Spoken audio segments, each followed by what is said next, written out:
जय माता दी। प्रिय भक्तजनों, माता रानी आपकी सभी मनोकामनाएं पूर्ण करें और आप सभी की रक्षा करें। आज गुप्त नवरात्रि के दूसरे दिन माँ तारा की पूजा करने का नियम होता है। महाविद्या माँ तारा जीवन में आने वाली सभी विपत्तियों और संकटों से मुक्ति दिलाने वाली है। माँ तारा की साधना पूर्ण रूप से अघोरी साधना होती है। माँ तारा की साधना करने से मनुष्य को लौकिक सुख के साथ साथ समृद्धि और शांति की भी प्राप्ति होती है। माँ तारा अपने सभी भक्तों और उपासकों की सभी मनोकामनाओं को पूर्ण करती है। इसके अलावा माँ तारा धन से जुड़ी समस्याओं को भी दूर करती है और मुक्ति प्रदान करने वाली देवी है। बौद्ध धर्म में भी माँ तारा की उपासना को बहुत ही महत्वपूर्ण माना गया है। मान्यताओं के अनुसार भगवान बुद्ध ने भी माँ तारा की आराधना की थी और साथ ही भगवान श्री राम के गुरु वशिष्ठ जी ने भी पूर्णता को प्राप्त करने के लिए माँ तारा की उपासना की थी। शास्त्रों में कहा गया है कि भगवान शिव और महापंडित रावण भी माँ तारा की उपासना किया करते थे। मान्यताओं के अनुसार जिसका उद्धार भगवान शिव भी नहीं कर पाते, माँ तारा उनका भी उद्धार कर देती है। जिस जगह पर भगवान आनंद भैरव ने गुरु वशिष्ठ जी को माँ तारा के उपदेश प्रदान किए थे, वह जगह आज के समय में भी तारापीठ के नाम से प्रसिद्ध है।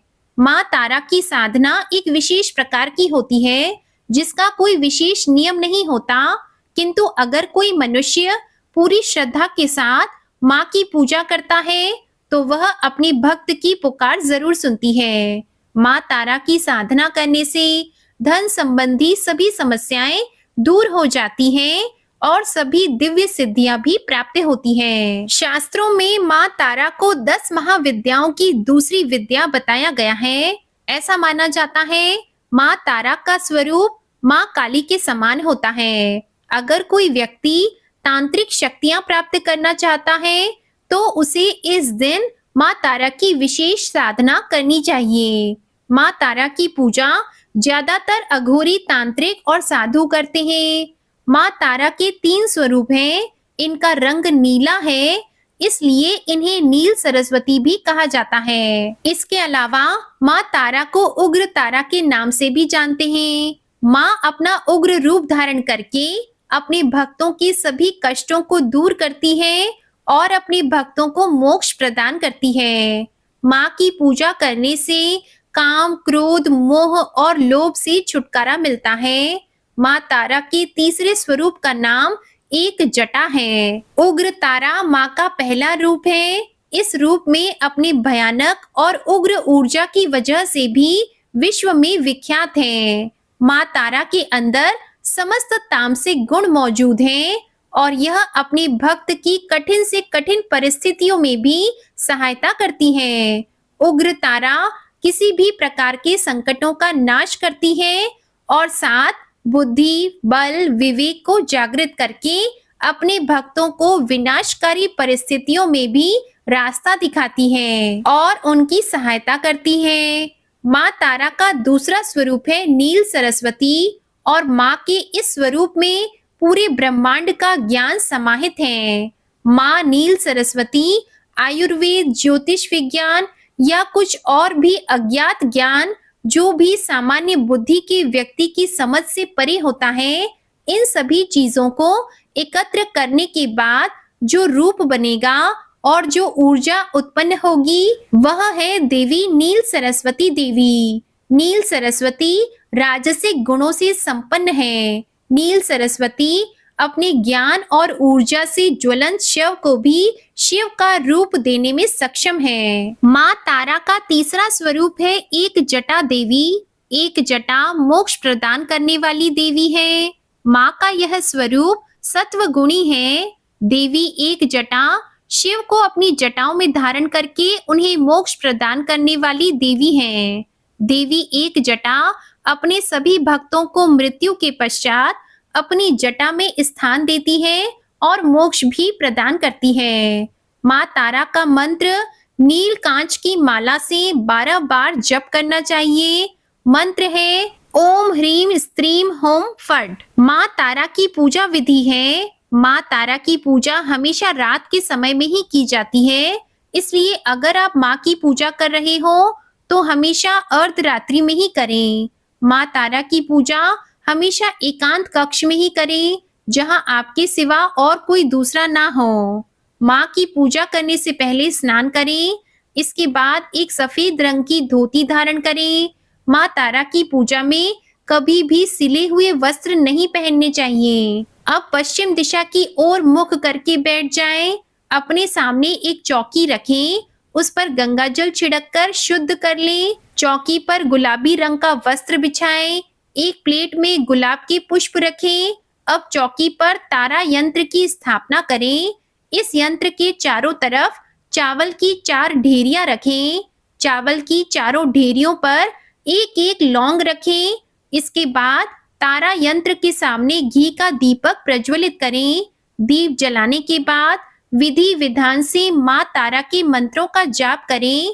जाप करने के बाद श्रद्धा पूर्वक माँ तारा की कथा सुने और कथा सुनने के बाद माँ की आरती उतारें। पूजा करने के बाद में इस्तेमाल की गई सभी सामग्रियों को अगले दिन की पूजा करने से पहले किसी बहती हुई नदी में प्रवाहित कर दें, या फिर इन सामग्री को पीपल के पेड़ के नीचे जमीन में गहरा गड्ढा खोदकर दबा देना चाहिए। माँ तारा की पौराणिक कथा के अनुसार देवी तारा का जन्म मेरू पर्वत के पश्चिम भाग में चोलना नदी के किनारे हुआ था। मान्यताओं के अनुसार देवी तारा की उत्पत्ति तट पर हुई।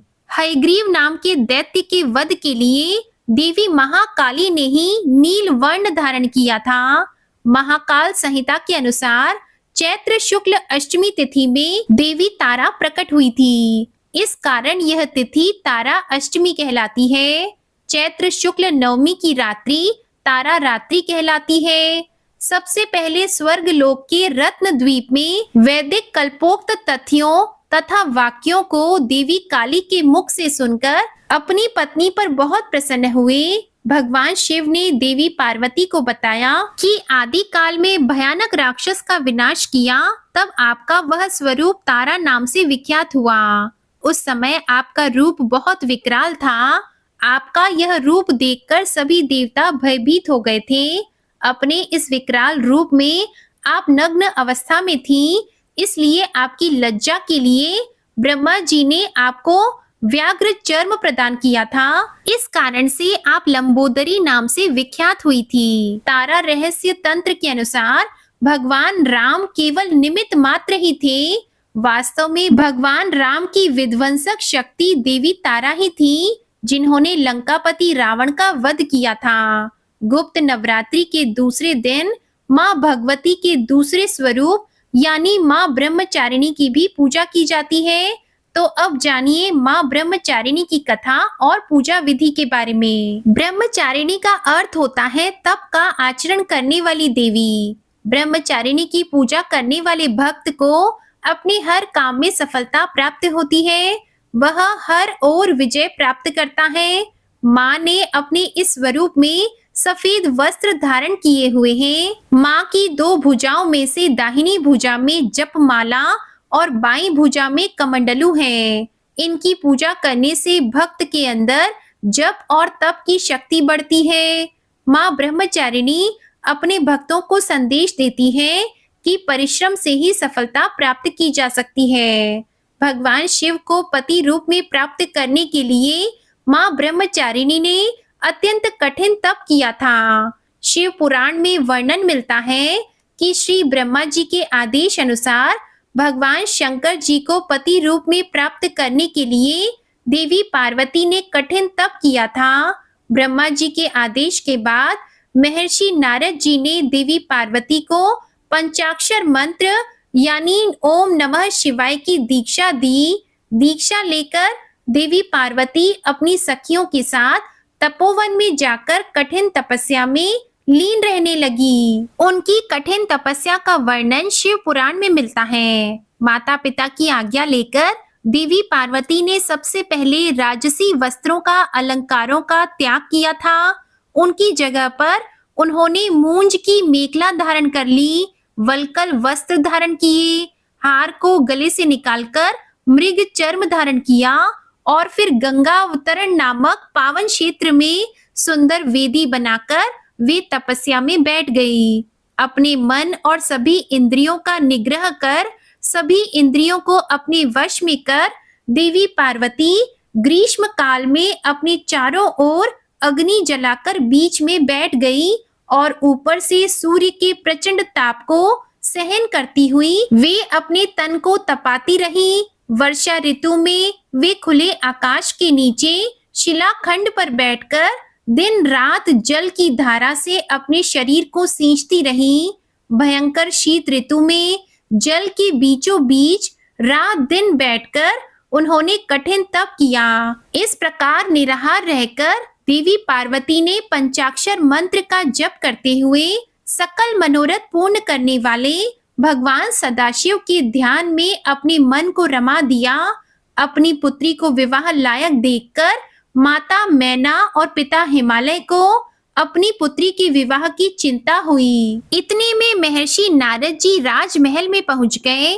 अपने महल में महर्षि को विराजमान देखकर राजा और रानी ने अपनी पुत्री के भविष्य के विषय में उनसे पूछा। नारद जी ने देवी पार्वती का हाथ देखकर भविष्यवाणी की। राजा हिमालय ने प्रश्न में बेटी के अवगुण पहले पूछे थे, किंतु देवर्षि नारद ने पहले पार्वती जी के गुणों का बखान किया।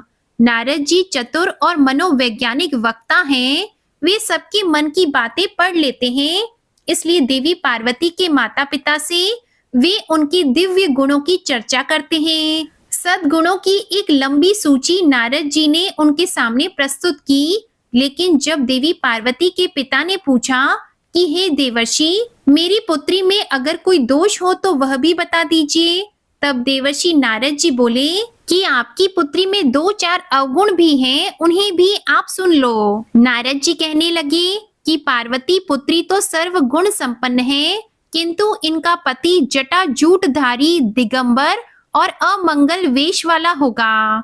नारद जी के मुख से यह बात सुनकर देवी पार्वती के माता पिता तो बहुत उदास हो गए, किंतु देवी पार्वती को मन ही मन बड़ी प्रसन्नता हुई। अब नारद जी ने पार्वती जी के माता पिता को बहुत समझाया कि जिन दोषों का वर्णन मैंने किया है वे सभी शंकर जी में हैं, और अगर पार्वती जी का विवाह भगवान शंकर से कर दिया गया तो यह दोष भी गुण में बदल जाएंगे। नारद जी ने माता पिता से यह तक कह दिया कि शिव जी को छोड़कर संसार में आपकी पुत्री के लिए कोई दूसरा वर है ही नहीं, किंतु आशुतोष होने पर भी शंकर जी दुराराध्य है, यानी कि शिव जी कठोर उपासना से प्रसन्न होते हैं। उनको प्राप्त करने का एक ही उपाय है कि पार्वती जी वन में जाकर कठिन तपस्या में लीन हो जाए। तब देवर्षि नारद जी की प्रेरणा से अपने माता पिता की आज्ञा लेकर देवी पार्वती हिमालय के गहन वन में तपस्या करने के लिए चली गई। पार्वती जी के तप में हट से अधिक भगवान शिव को प्राप्त करने का अनुराग है, इसलिए शिव जी के चरणों का ध्यान करते हुए उन्होंने सभी प्रकार के सुखों का त्याग कर दिया। भगवान शंकर के चरण कमलों में नित्य नूतन अनुराग होने के कारण अब तो उन्हें अपने शरीर की भी शुद्धि नहीं रही। उन्होंने तन और मन से पूरी तरह अपने आप को तपस्या में लीन कर लिया।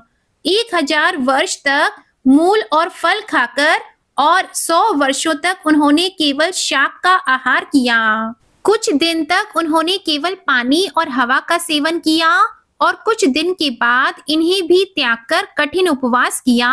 फिर इन्होंने वृक्ष से गिरी हुई बेल की सूखी पत्तियां खाकर 3000 वर्ष बिताए। जब देवी पार्वती ने सूखी पत्तियां भी खाना बंद कर दिया तब उनका नाम पड़ गया अपर्णा। तभी देवी पार्वती की इस कठिन तपस्या को देखकर आकाशवाणी हुई कि हे देवी, तुम्हारे मनोरथ पूर्ण हो गए, अब तुम हट और तप छोड़कर अपने घर चली जाओ। भगवान शंकर तुमसे मिलने जल्दी आएंगे।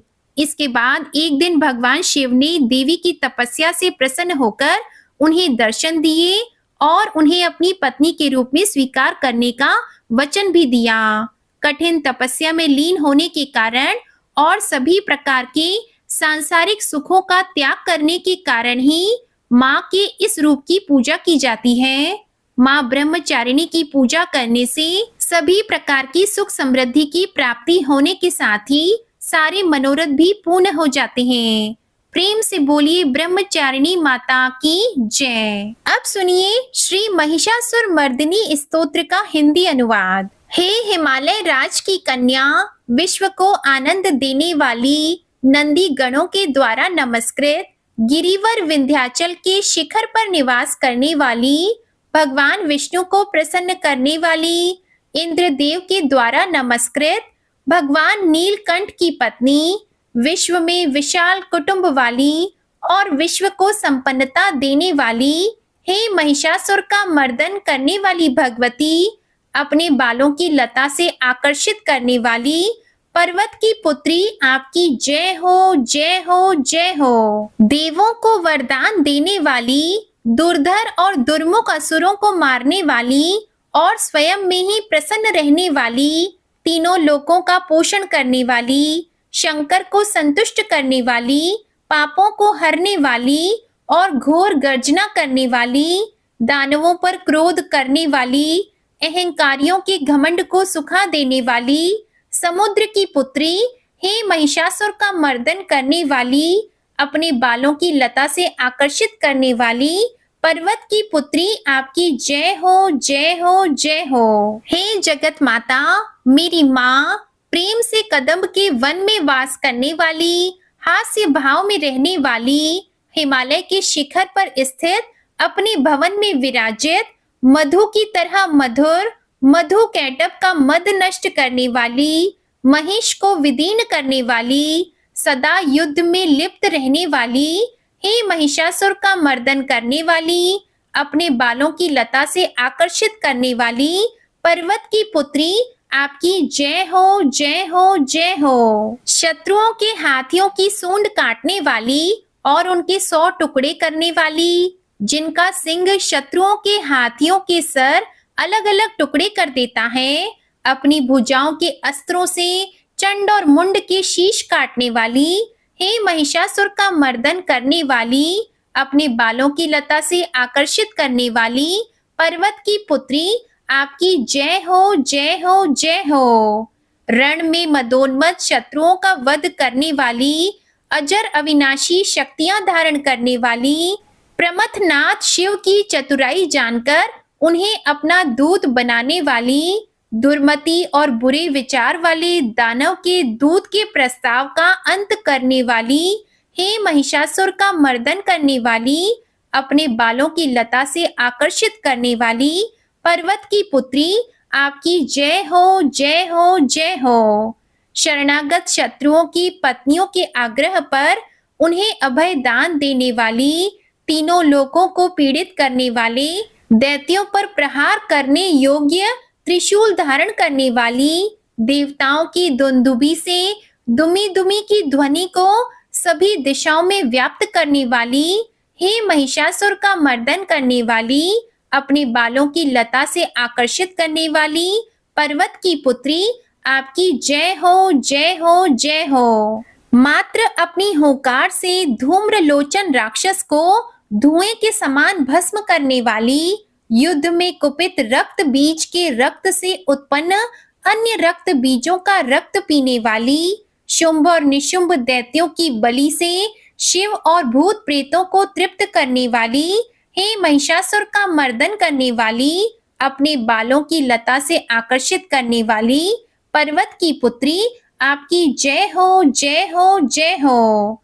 युद्ध भूमि में जिनके हाथों में कंगन धनुष के साथ चमकते हैं, जिनके सोने के तीर शत्रुओं को विदीर्ण करके लाल हो जाते हैं और उनकी चीख निकालते हैं, चारों प्रकार की सेनाओं, हाथी, घोड़ा, पैदल और रथ का संहार करने वाली, अनेक प्रकार की ध्वनि करने वाले बटुकों को उत्पन्न करने वाली, हे महिषासुर का मर्दन करने वाली, अपने बालों की लता से आकर्षित करने वाली, पर्वत की पुत्री, आपकी जय हो, जय हो, जय हो। देवांगनाओं के तत् था थे आदि शब्दों से युक्त भावमय नृत्य में मग्न रहने वाली, कुकुत अड्डी विभिन्न प्रकार की मात्राओं वाले, ताल वाले स्वर्गीय गीतों को सुनने में लीन, मृदंग की धू धुकुट धीमी धीमी आदि गंभीर ध्वनि सुनने में लिप्त रहने वाली, हे महिषासुर का मर्दन करने वाली, अपने बालों की लता से आकर्षित करने वाली पर्वत की पुत्री, आपकी जय हो जय हो जय हो। जय जयकार करने और स्तुति करने वाले समस्त विश्व के द्वारा नमस्कृत, अपने नुपुर के झन झन और झिमझिम शब्दों से भूतपति महादेव को मोहित करने वाली, नटी नटों के नायक अर्धनारीश्वर के नृत्य से सुशोभित नाट्य में तल्लीन रहने वाली, हे महिषासुर का मर्दन करने वाली, अपने बालों की लता से आकर्षित करने वाली पर्वत की पुत्री, आपकी जय हो जय हो जय हो। आकर्षक कांति के साथ अति सुंदर मन से युक्त और रात्रि के आश्रय अर्थात चंद्रदेव की आभा को अपने चेहरे की सुंदरता से फीका करने वाली, काले भंवरों के समान सुंदर नेत्रों वाली, हे महिषासुर का मर्दन करने वाली, अपने बालों की लता से आकर्षित करने वाली पर्वत की पुत्री, आपकी जय हो जय हो जय हो। महायोद्धाओं से युद्ध में चमेली के पुष्पों की भांति कोमल स्त्रियों के साथ रहने वाली तथा चमेली की लताओं की भांति कोमल भील स्त्रियों से जो झिंगूरों के झुंड की भांति घिरी हुई हैं, चेहरे पर खुशी से उत्पन्न उषा काल के सूर्य और खिले हुए लाल पुष्प के समान मुस्कान वाली, हे महिषासुर का मर्दन करने वाली, अपने बालों की लता से आकर्षित करने वाली पर्वत की पुत्री, आपकी जय हो जय हो जय हो। जिसके कानों से लगातार मद बहता रहता है, उस हाथी के समान उत्तेजित, हे गजेश्वरी, तीनों लोकों के आभूषण रूप सौंदर्य शक्ति और कलाओं से सुशोभित, हे राजपुत्री, सुंदर मुस्कान वाली स्त्रियों को पाने के लिए मन में मोह उत्पन्न करने वाली कामदेव की पुत्री के समान, हे महिषासुर का मर्दन करने वाली, अपने बालों की लता से आकर्षित करने वाली पर्वत की पुत्री, आपकी जय हो जय हो जय हो। जिनका कमल दल पंखुड़ी के समान कोमल स्वच्छ और कांति से युक्त मस्तक है, हंसों के समान जिनकी चाल है, जिनसे सभी कलाओं का उद्भव हुआ है, जिनके बालों में भंवरों से घिरे कुमुदनी के फूल और बकुल पुष्प सुशोभित हैं, उन महिषासुर का मर्दन करने वाली, अपने बालों की लता से आकर्षित करने वाली पर्वत की पुत्री, आपकी जय हो जय हो जय हो। जिनके हाथों की मुरली से बहने वाली ध्वनि से कोयल की आवाज भी लज्जित हो जाती है, जो खिले हुए फूलों से रंगीन पर्वतों से विचरती हुई पुलिंद जनजाति की स्त्रियों के साथ मनोहर गीत जाती है, जो सद्गुणों से संपान शबरी जाति की स्त्रियों के साथ खेलती हैं, उन महिषासुर का मर्दन करने वाली, अपने बालों की लता से आकर्षित करने वाली पर्वत की पुत्री, आपकी जय हो जय हो जय हो।